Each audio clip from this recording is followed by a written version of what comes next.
కేటీఆర్ గారు ఈ యొక్క ఫార్ములా ఈ రేస్ విషయంలో జరుగుతున్నటువంటి ఎంక్వైరీ ఈడీ ఎంక్వైరీ కానీ రాష్ట్ర ప్రజలను ఈరోజు మనం చైతన్యపరచాల్సిన అవసరం ఉంది.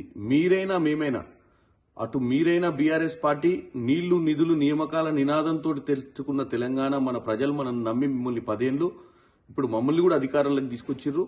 మనం అందరం కూడా బాధ్యతగా వ్యవహరించాల్సిన అవసరం ఉంది. అయితే ఈరోజు ఈ రేస్ విషయంలో ప్రజలకు కూడా కన్ఫ్యూజన్ ఉంది, అసలు ఏం జరిగిందని. నేను 2 నిమిషాలలో వాస్తవాలు తెలియజేద్దాం అనుకుంటున్నాను.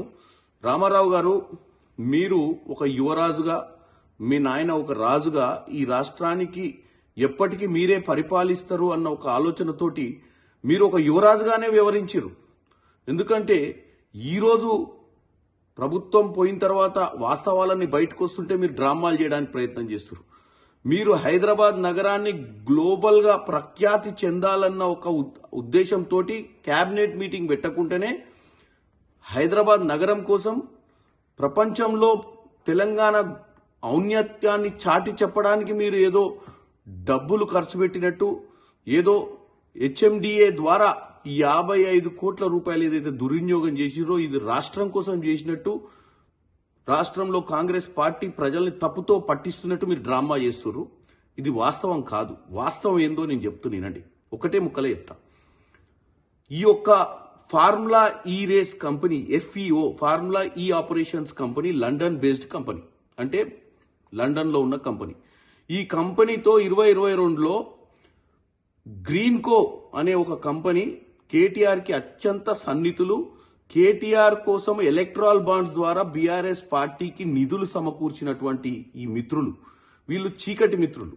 ఈ మిత్రులకు సంబంధించిన ఫార్ములా నెక్స్ట్ జనరేషన్ అనే ఒక కంపెనీని వీళ్ళు ఫ్లోట్ చేసి ఈ కంపెనీకి సంబంధించినటువంటి, అంటే ఈ గ్రీన్కోకు సంబంధించినటువంటి ఈ కంపెనీ ఏదైతే ఒప్పందం కుదిరించుకుంది FEO తోటి, ఏమని, హైదరాబాద్ నగరానికి వీళ్ళు ఈ రేస్ని తీసుకురావాలి అన్న ఒప్పందం 90 కోట్ల ఒప్పందం.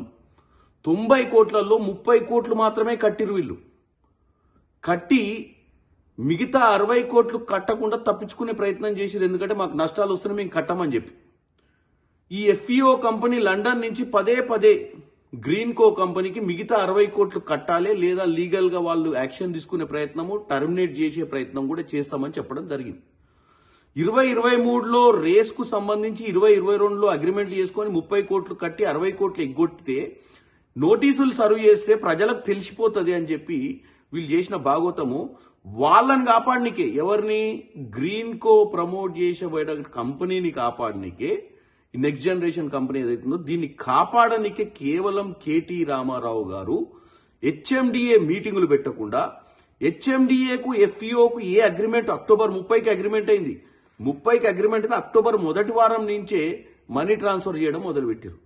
మనీ ట్రాన్స్ఫర్ చేసి ఇప్పుడు ఏం చెప్తుర్రు, తెలంగాణలో ఉన్న హైదరాబాద్ నగరానికి ప్రఖ్యాతి కోసం ఈ పని చేసినట్టు. ప్రఖ్యాతి కోసం చేయలే, 60 కోట్ల రూపాయలు గ్రీన్కో సంస్థ కట్టాల్సిన డబ్బుల్ని కాపాడే ప్రయత్నం కేటీఆర్ గారు మన ప్రజల డబ్బుతో ఎటువంటి క్యాబినెట్ మీటింగ్ పెట్టకుండా, ఎటువంటి అప్రూవల్స్ లేకుండా కూడా 55 కోట్లు గ్రీన్కోని కాపాడనీకి పంపించినట్టుగా క్లియర్గా అర్థమవుతుంది మనకు.